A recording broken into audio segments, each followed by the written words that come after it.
Well, it's a beautiful day here in Dunedin, New Zealand, weather-wise. It's a Sunday, end of February 2022, and the thing I'm grateful for today is that at least I don't live in the Ukraine. And Father, I pray that you just resolve that situation. Or I don't know. Some things just seem overwhelming. Protect the innocent. Save the souls of the lost. And yeah, Jesus, come quickly.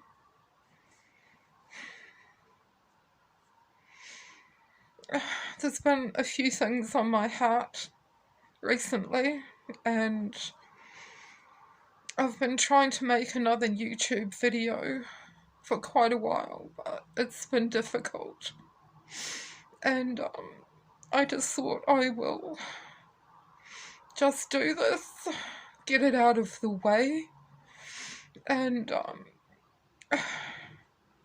I'm sure you'll be able to tell that I look a wreck, and I feel a wreck too.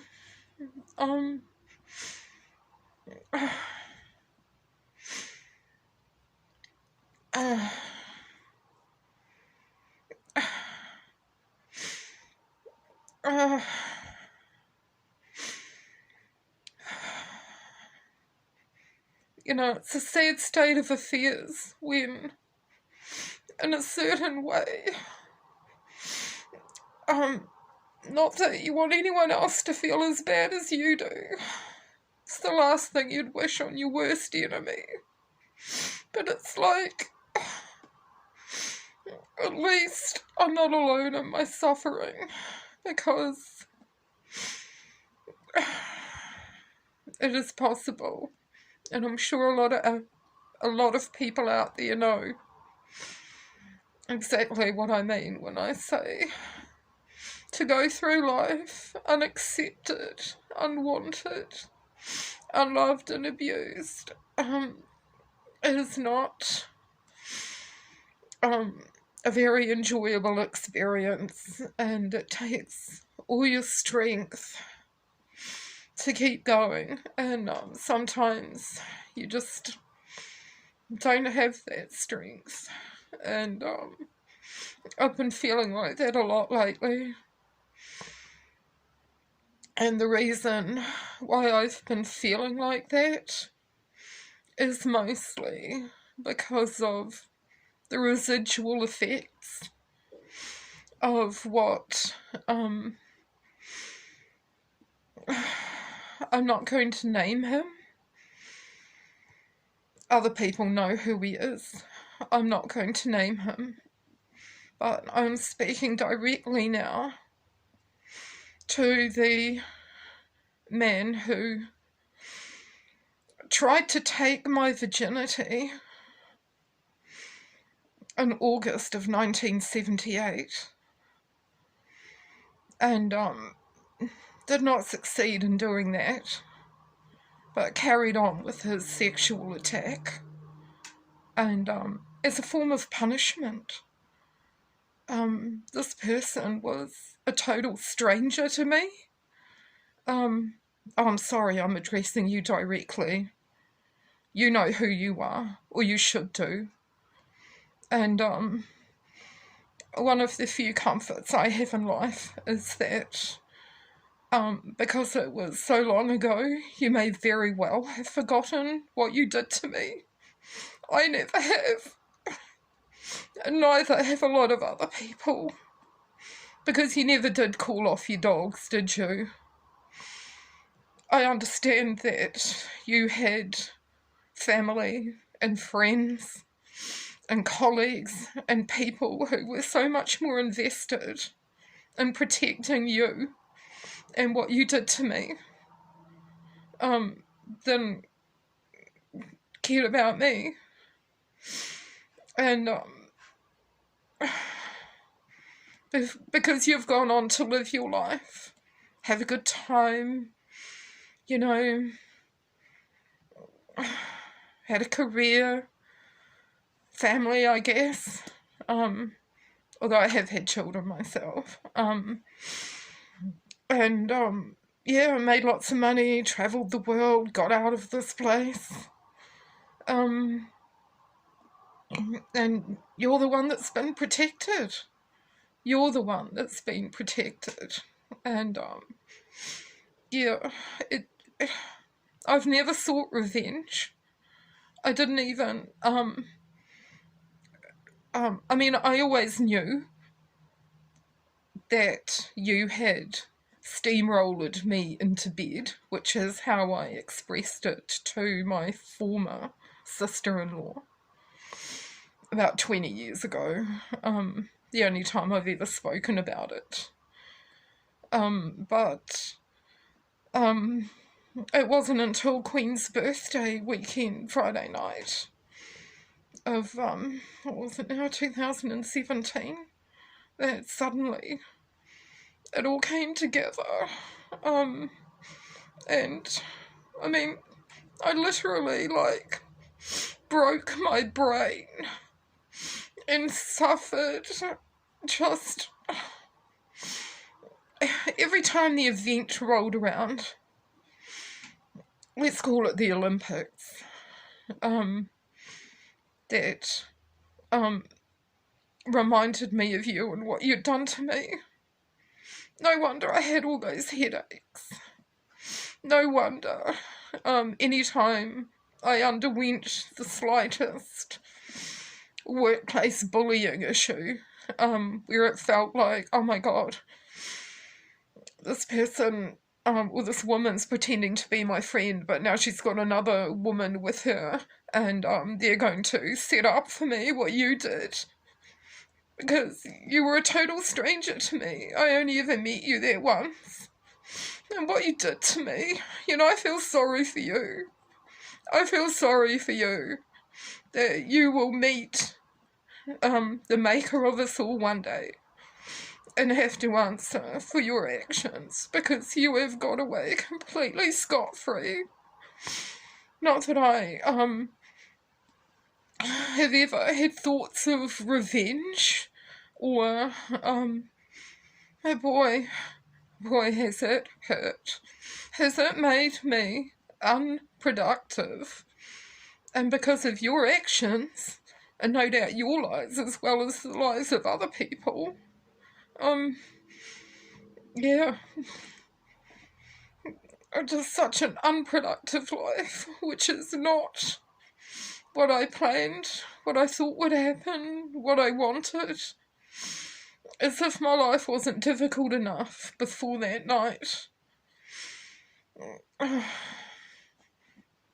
I feel sorry for you.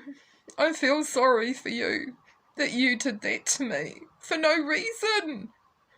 For no reason. I'll never forget my first sight of you. When you came in that kitchen door and circled round in front of me and were just looking at me like, pursing your mouth up, the hatred and the rage in your eyes, and I don't know why. I don't know why. But you know, I get it. I get it. As my psychologist that I see expressed it to me, you don't go round to someone's place and do that to them just because of what you've been told about someone. And I get it, because you had to have been lied to. You had to have been. To be that angry when I was a total stranger. And I hadn't done anything to anyone. I can't imagine what your reasons were, but you clearly had them. You clearly had them. But I get it, because I had a similar experience myself once. I don't know how old I was. I was probably, oh, I'm not sure, maybe 19. I remember it was a weekend day, and I don't know if I seem to remember it was a weekend day, but I'm not 100% sure. When I was around the student area in North Dunedin. I was a student at the time, so I don't know, maybe I was 18. And this woman came up to me that I did not know, and I was kind of near the Union rugby ground. Was it Union? But near St. All Saints Church, somewhere around there, and this woman came up to me and started telling me all this horrible stuff that my neighbour was supposed to have done. Now, my neighbour Sarah, who lived in Appold Street, I was in Cross Street at the time, was a lovely person. We got on very well. And she was a sweetheart. She would invite me to go out with her and her friends who were in their last year of Bayfield School at the same time that I was in my first year at university. And I mean, I had a few problems because of especially because of what you had done to me, and then what I was forced to do the next night, which was the most frightening night of my life. And that's from somebody who has literally looked into the eyes of a serial killer from a foot away. But after what you did to me that night, the next night was just petrifying. I was so frightened because of what you did to me. What you did to me, I thought I could die. You just kept knocking the breath out of me while you just did what you wanted to do to get yourself off. And I've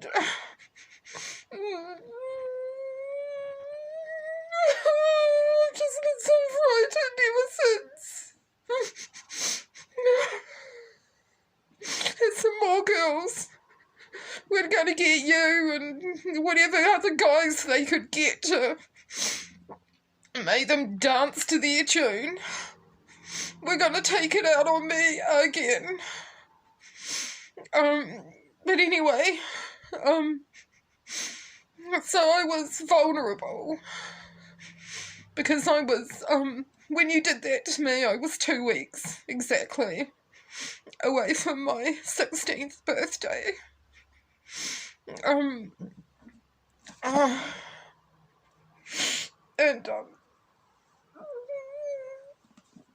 This was 2 or 3 or a couple of years after that when this woman started telling me all this nonsense about what Sarah was supposed to have done.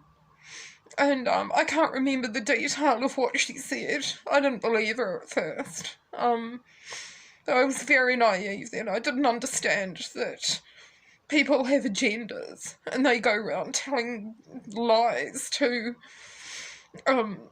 get other people to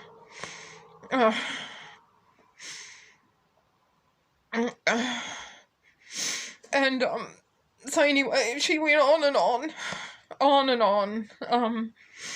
and in the end she had me believing it because I was still at that stage in my life where and I didn't know that people did things like that just told other people packs of lies to get them to hate that person.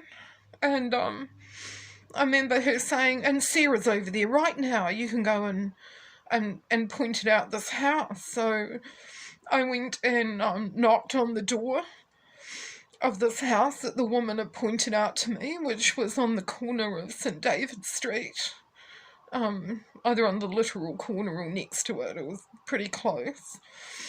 And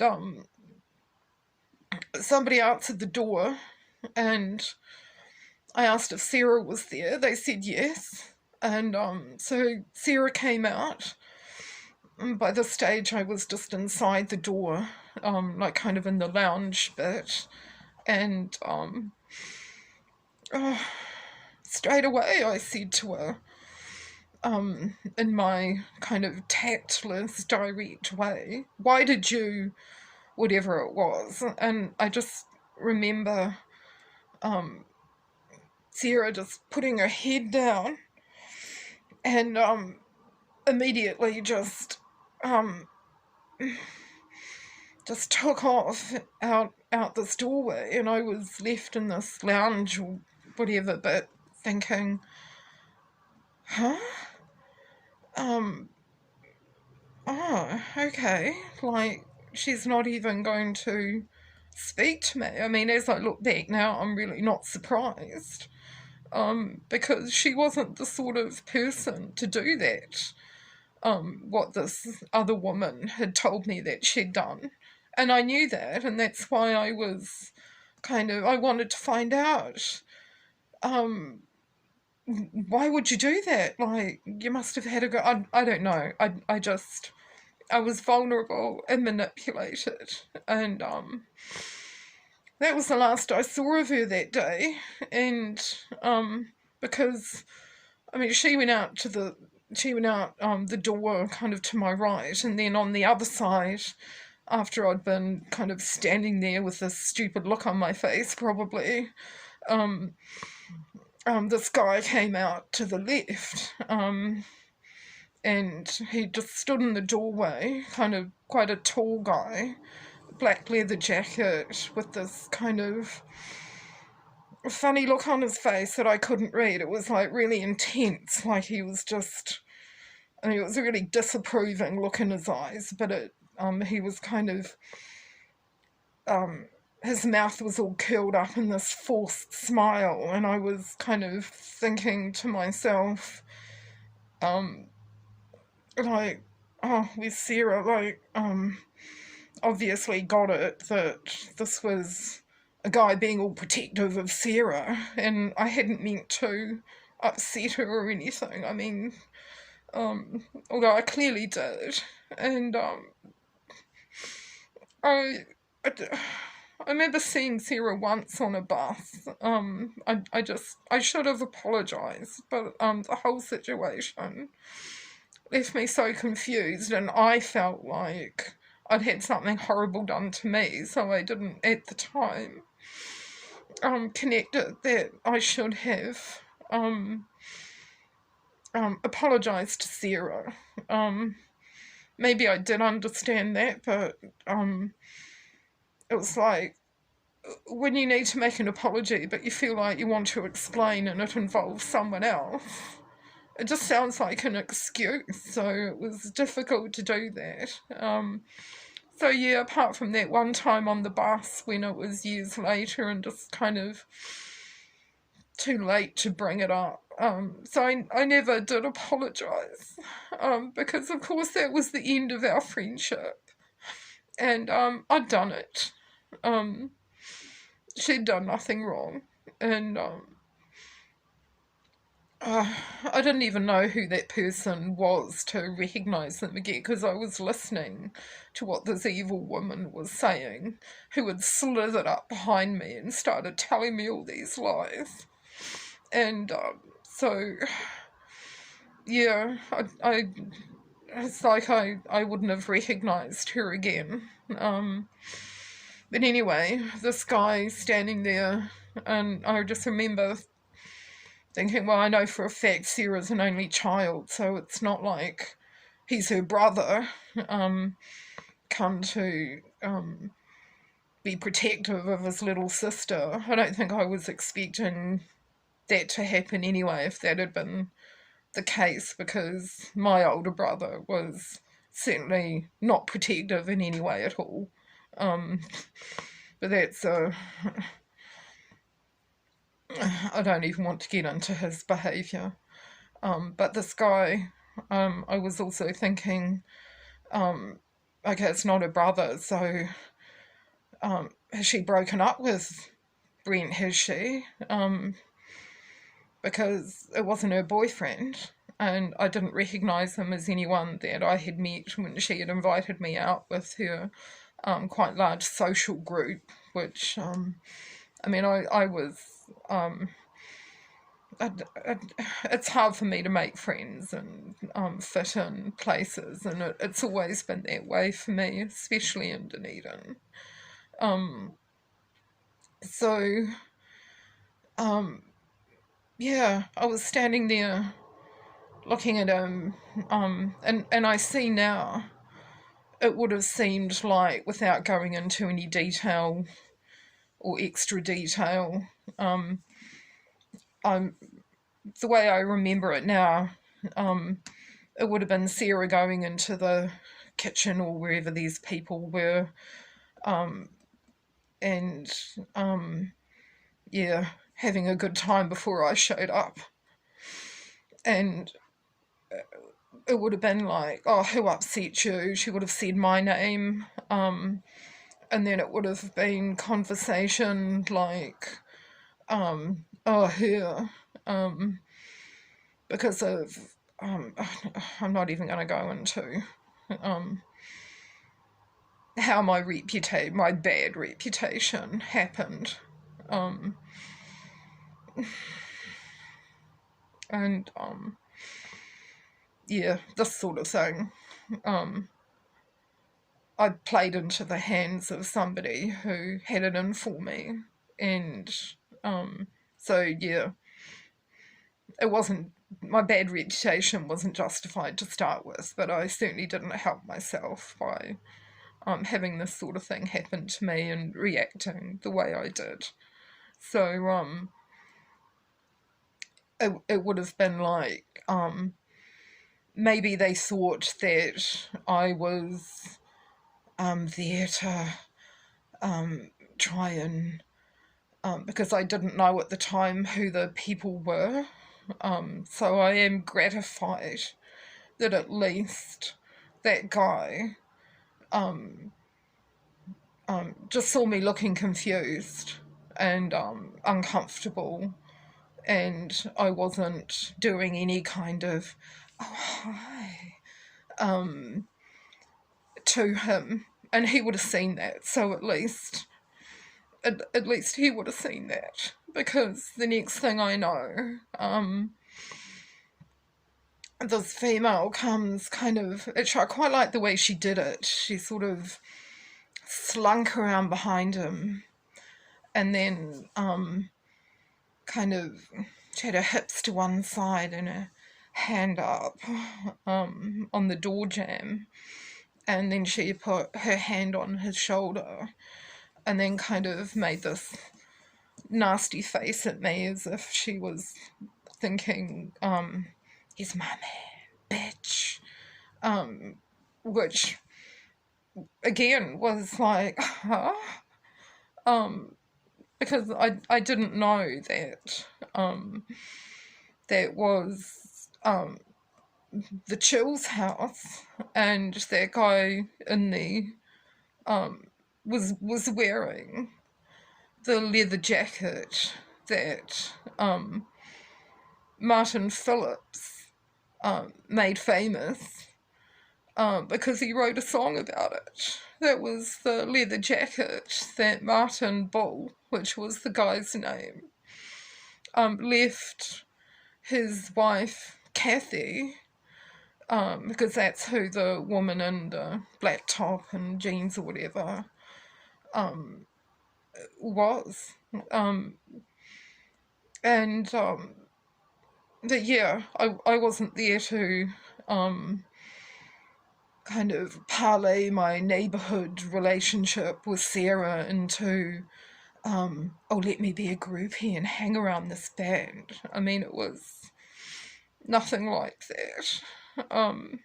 You know, even one of my worst enemies the father of my oldest daughter one time when I was complaining about being taken the wrong way. Even he said to me, "You're the most misunderstood person I've ever met."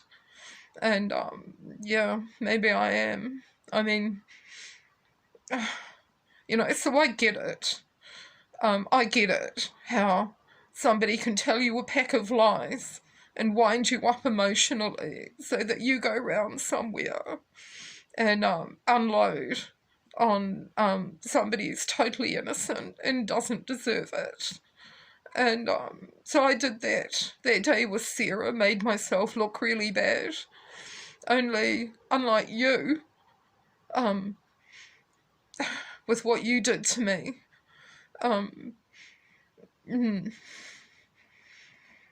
I guess what you did to me was far worse, but you were the one who was protected and I was the one who was hated, because that's what, that's how my hometown experience has been like. Yeah. But, no less a person than Keith Richards from the Rolling Stones. Keith Richards. I just want to read out something. Here's a wee bit from his autobiography. One of the first places I remember us going to after the USA was Belgium, and even that was an adventure. It was like going to Tibet and the Olympia in Paris, and then suddenly you're in Australia and you're actually seeing the world and they're paying you. But my God, there are some black holes. Dunedin, for instance, almost the southernmost city in the world in New Zealand. It looked like Tombstone and it felt like it. It still had hitching rails. It was a Sunday, a wet, dark Sunday in Dunedin in 1965. I don't think you could have found anything more depressing anywhere. The longest day of my life, it seemed to go on forever. We were usually pretty good at entertaining ourselves, but Dunedin made Aberdeen seem like Las Vegas. Very rarely did everybody get depressed at the same time. There was usually one to support the others. But in Dunedin, everybody was totally depressed. No chance of any redemption or laughter. Even the drink didn't get you pissed. On Sunday, there'd be little knocks on the door. Church in 10 minutes. It was just one of those miserable grey days that took me back to my childhood.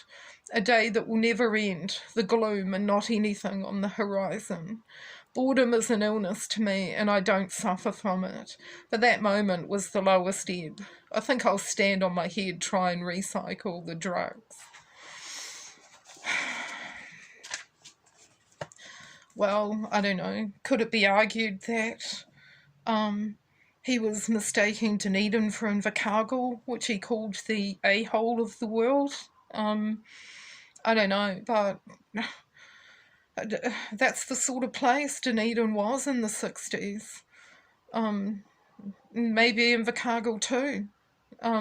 Certainly Dunedin was very, very conservative and so judgmental. It was quite, there were state schools, there were probably just as many, if not more, Catholic schools, all very conservative, so many Freemasonry lodges. It was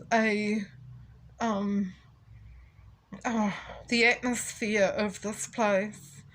Try living here, Keith.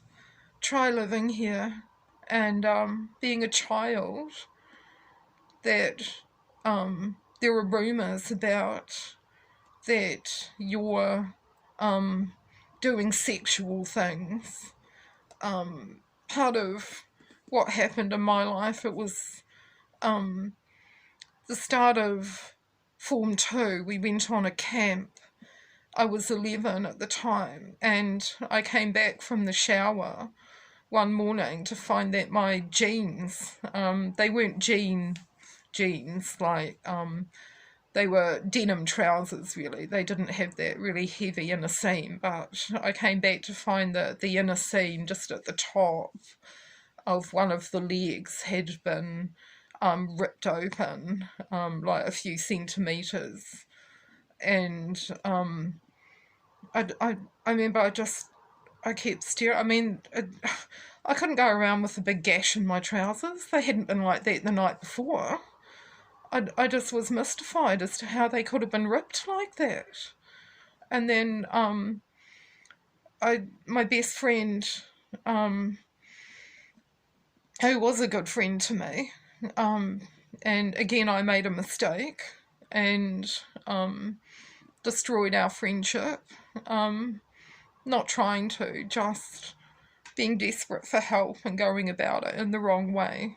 So different situation than with Sarah, but and anyway, her mother, Leslie's mother, was on the camp with us as a parent helper, and I remember, I mean, the way her mother was looking at me, she told me that she was not going to stitch these things up for me, but she would teach me how to hand sew and I could do it myself. And so that's how I learnt to hand sew, something I had never done before. And I remember just this black thread and just this horrible feeling of just being judged as if I'd done something wrong. I mean, again, with the penetrating look, just like Martin Bull gave me from Mrs. Thomas, was hurtful and mystifying, mortifying, made me feel guilty when I'd done nothing wrong. And I remember, and also this was in the days before I kind of got it that if somebody, if a couple of people stand near you and have a loud conversation, they are actually, it's not that you're eavesdropping, they want you to hear it. And this was about, I don't know who the girls were. They were not girls from our class. But it was some comment in the sneering tone about how a girl had been seen leaving the boys' kind of building or whatever, because obviously the girls were in one part of the camp and the boys in the other. And I don't know who that person would have been, but it certainly was not me. But clearly, I had been made to look like it was me. And whoever the boys were that hosted that girl, she would have been their friend, so they're not going to do anything to say, oh no, it wasn't her, about me. But to the parents and to the other girls, it looked like me. That had been me sneaking into the boys' camp. And in a conservative town like Dunedin,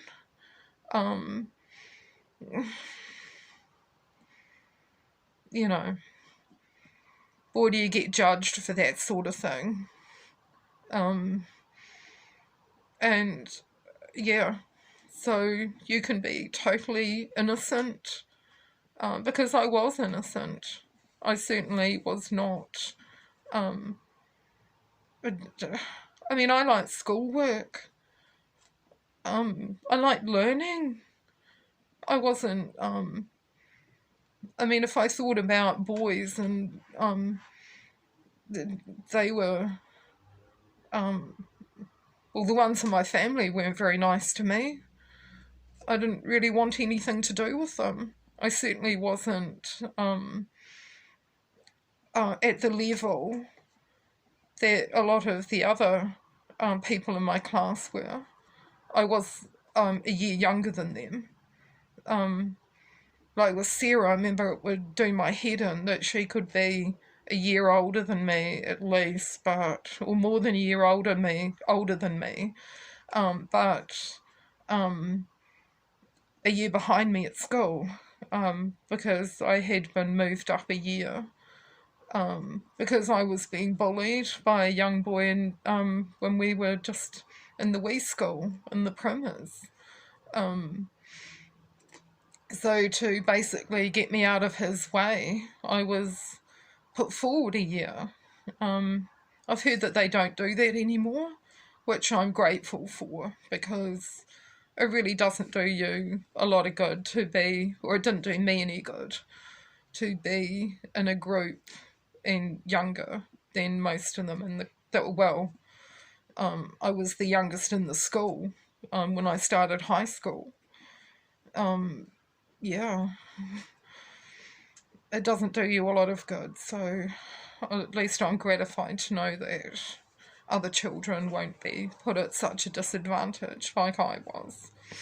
And to have a reputation as being promiscuous and precocious, boy, do people judge you. I mean, the looks I would get, the filthy, sulky, bitter, you disgust me kind of looks from adult women, from other girls, just totally unjustified. And I mentioned workplace bullying. I mean, what was done to my mother, one of the ways they bullied her at her work was getting her to think that her daughter was showing her up by whatever. And she believed it.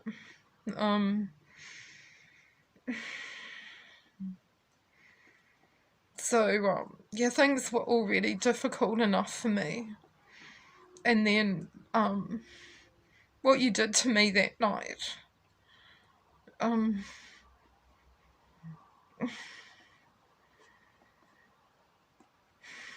I feel sorry for you.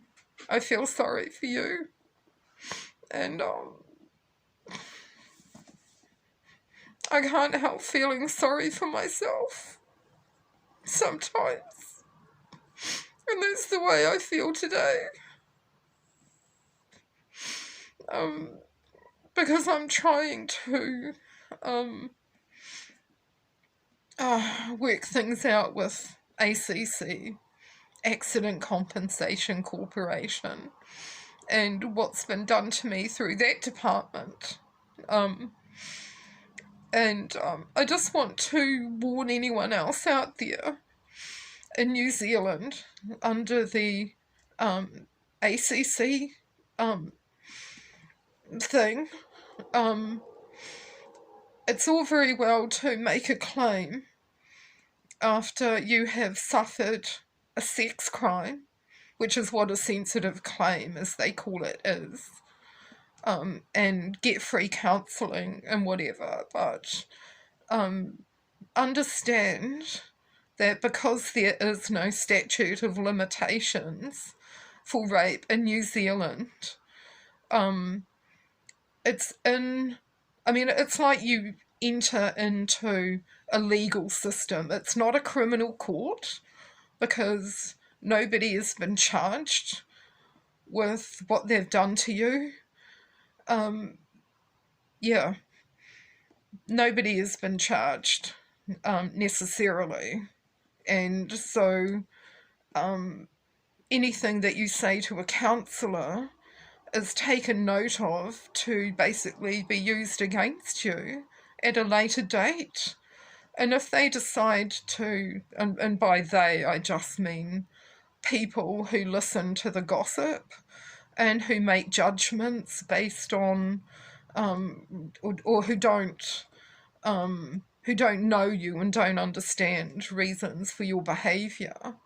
People are going to think what they're going to think, and you can't control that. And if you also have the same name as somebody who is appearing on a regular basis in the court news, and they're a few years older than you, but you look older than your age anyway, a lot of people are going to think that's you. And they'll say things to your parents to make your parents think the worst of you. And I mean, it's just not pretty, Dunedin. I mean, I don't think it would be the only town in the world that is a hotbed of gossip and nastiness.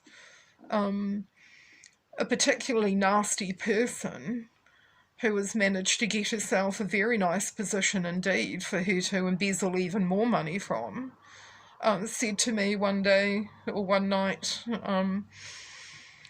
when we were out together, because I was naive about her as well.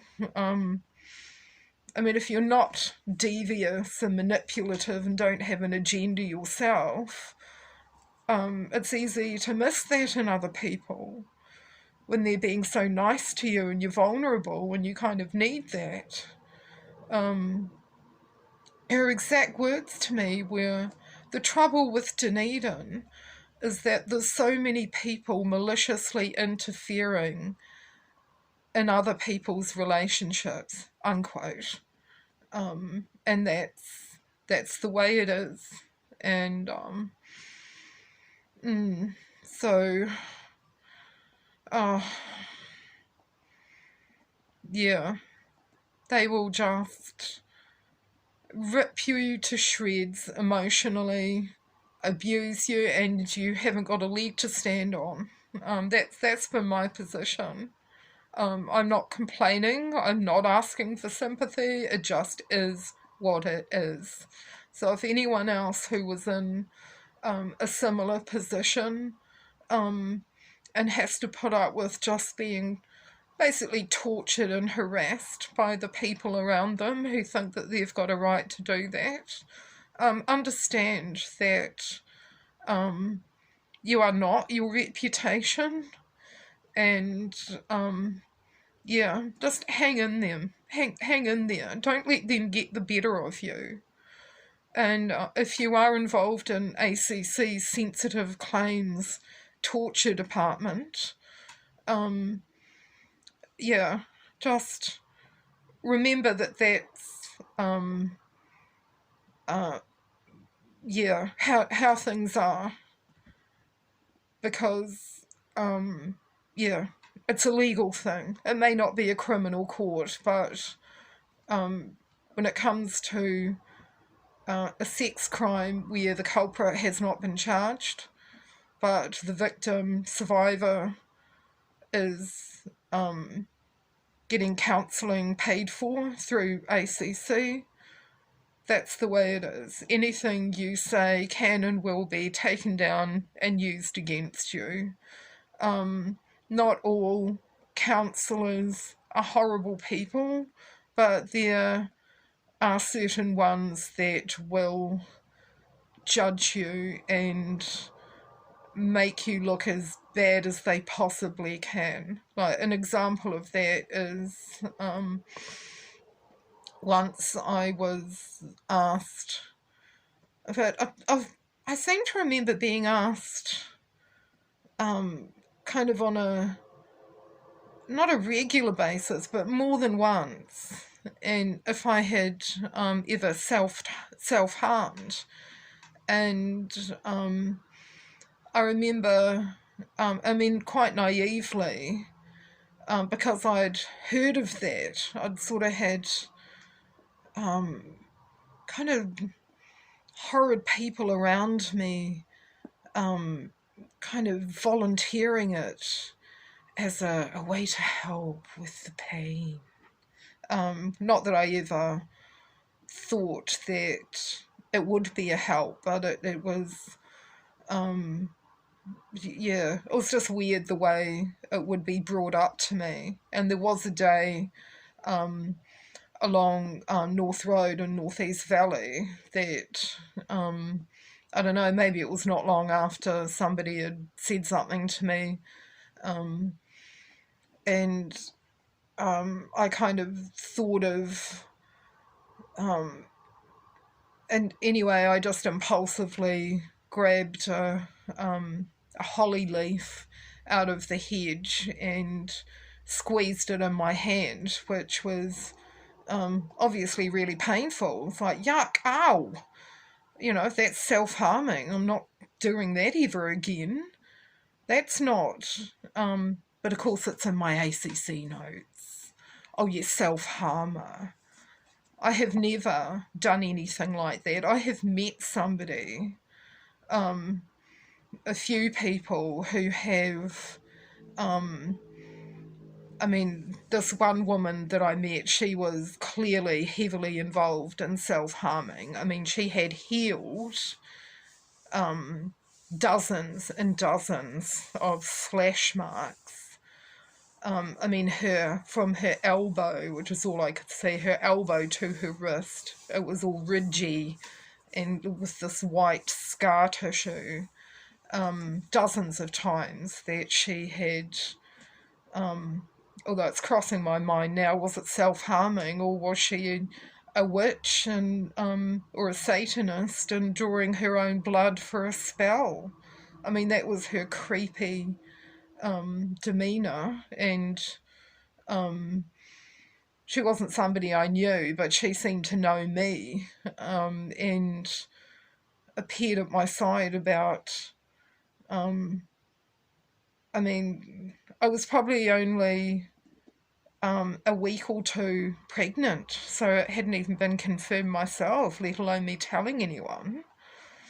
And her going on about, oh yuck, how horrible, kind of, you need to have an abortion kind of thing. And, oh, well, I wasn't going to let that happen. They'd already done that to me. Again, in Dunedin, I was pretty much forced to, I didn't think I had a choice, but it was like people deciding for me, you need to have an abortion. And to my great shame and distress now, I went along with that. And that's another thing, you abuser, you, that I just, I didn't get my real self back for 40 years after what you did to me. And things like just not being able to stick up for myself because of what you did to me. Just feeling like, the damage that my so-called best friend, who I had done nothing to harm, she just thought she was so much more attractive than me. I think just her ego couldn't take it, that your brother saw my face, liked me, even though she'd met him the week before. And I didn't know if she liked him. I wasn't aware of that. I remember her saying, oh, he's really spunky. Well, what does that mean? That's not saying I like him. He was just one of a few that she would get together with and then leave me to say, I'm sorry, she doesn't like you. And the same with her friend, that it was awkward saying to Malcolm, I'm sorry, Sonia doesn't like you, because he was really mad on her. But, you people, and all the liars that have contributed to making sure I have just been abused and kept under and bullied out of jobs and just, because you weren't my first abuser. Not by a long shot, because that's the kind of effect that happens to a person after you do what you did. because you were in the wrong. You were in the wrong, and I did not deserve what you did to me.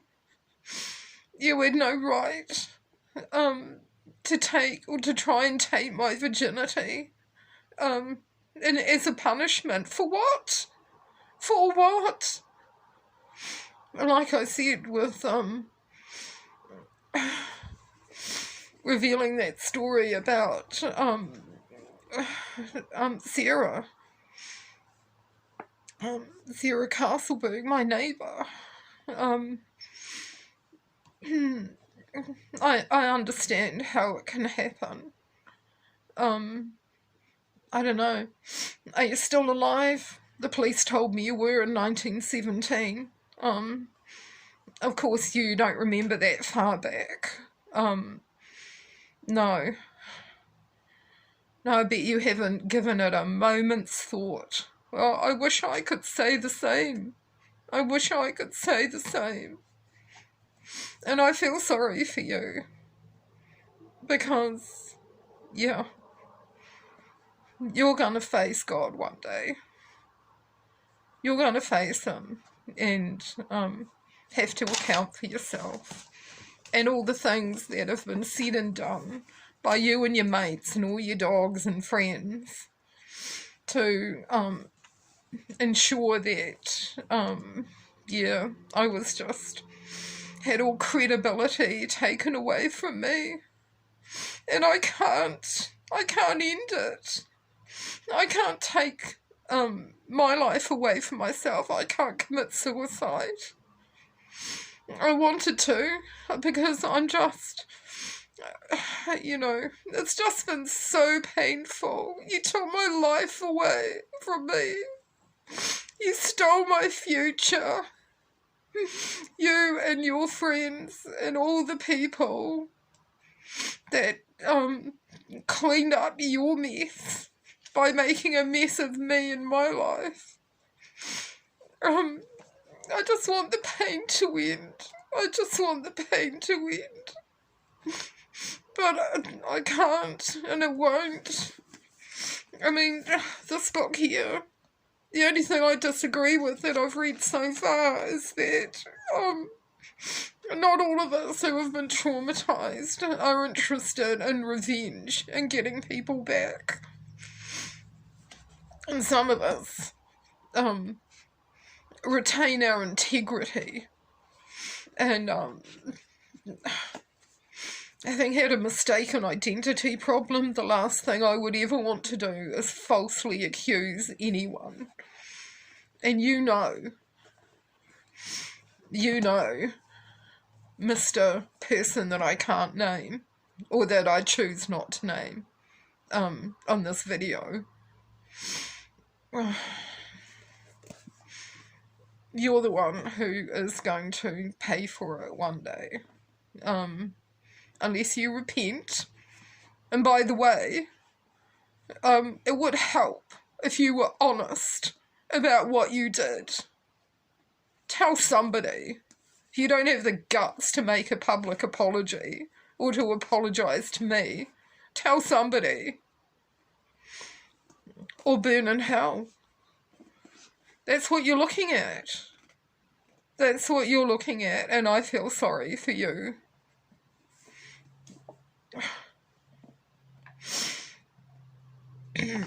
And like I said, I don't have the choice to end my own life. I wanted to. Until I heard this voice say, don't take your life, for then you will never see my kingdom. And I know that wasn't Satan speaking. So, yeah. Congratulations, my abuser, my sexual assaulter.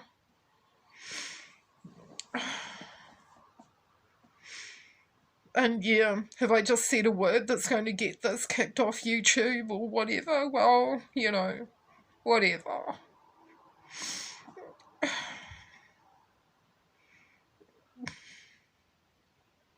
Whatever.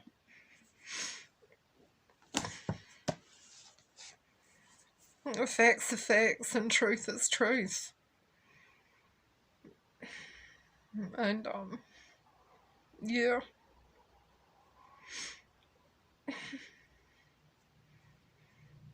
I hope you see this and look at my face. And, how would you like it if it happened to a woman you were in love with? Your wife or your mother or your sister? Would you have liked that, what you did to me, to have happened to them? You need to think about it. You need to think about it. And I feel sorry for you. As I keep saying, I feel sorry for you. And, I'm not going to pray on camera for you, but, the Lord tells us to pray for our enemies, and you are clearly my enemy. And, yeah, I know when somebody has victimised somebody else, because this is what I get too, it's like the sight of me will remind them of what they did, so they have to have it in for me all over again. How dare I make them feel guilty? Well, how dare they do what they did? How dare you do? I mean, how could you do that? What is wrong with you? A while ago, I had some deliverance prayer at some people's place that I don't see them anymore. And on my way home from that session, because it wasn't the only thing I brought up, as in what you did to me wasn't the only thing I brought up, but just as I was coming around the corner onto Mailer Street, I was kind of thinking, yeah, why? Why did he do that? And a voice said to me, it's because of what was done to him. What were the exact words? It's because of what an older woman, it's because of what an old woman did to him when he was a little boy. And I have at least had a decent amount of closure from that statement that I heard that day, when I was wondering why on earth would you have done that to me. And yeah, that voice said to me, it's because of what an old woman did to him when he was a little boy. And I understand that too. I remember when I started primary school, there was a very mean teacher who clearly did not like me and stopped me doing the artwork that I wanted to. I wasn't allowed to use a colouring in book, which I believe was my own, that I'd brought from home. And I was sitting there at lunchtime. It wasn't in class time. And she wouldn't let me use it. I had to just draw from scratch on a bit of white paper. I mean, I was like 5, a new entrant. Anyway, so yeah, for those 2 reasons, I get it. I get it. And I've never hated you. I forgive you, just like with my supposed best friend who set the whole thing up with that friend of hers who you clearly hated my guts, and who was the main driver in what happened to me that night in August of 1978.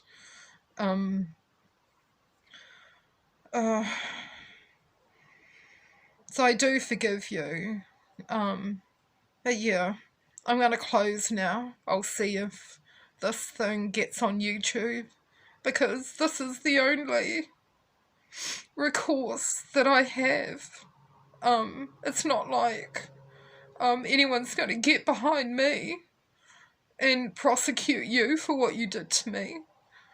And, after all this time, there's no evidence, not because it didn't happen, but because what you did to me wasn't treated like what had actually happened. I never got a chance to tell my story, to give my side of things. But yeah, I feel sorry for you that you did that to me and for what I've been through. That blood is on your hands, not on mine. My conscience is clear. I've never falsely accused anyone.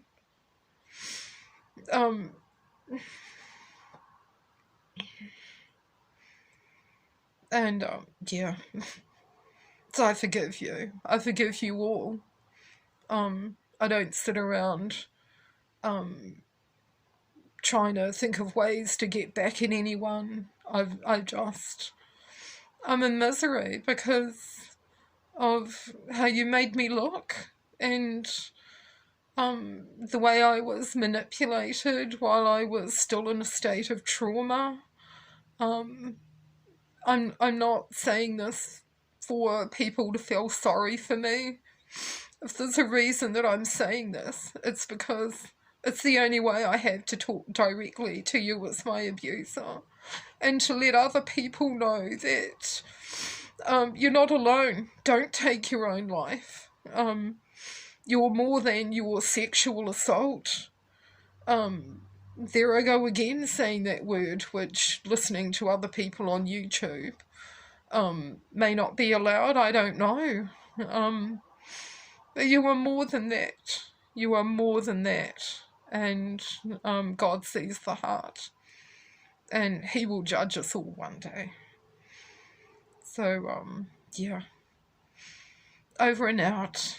I'm going to go back and feel miserable in a different room to my bedroom. And, yeah, just looking at myself, I look terrible. Yeah,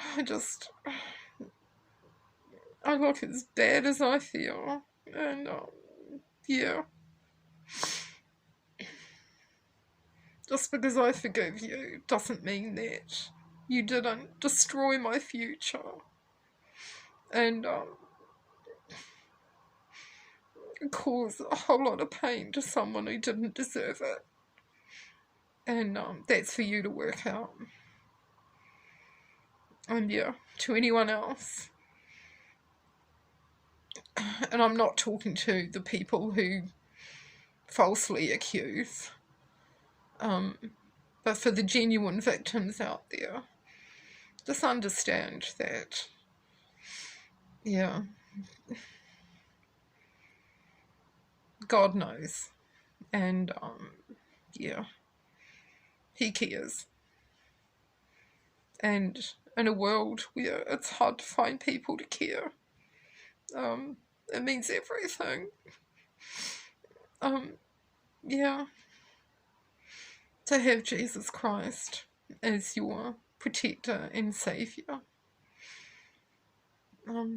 Yeah, amen. Good afternoon. I hope you're feeling better than I do out there.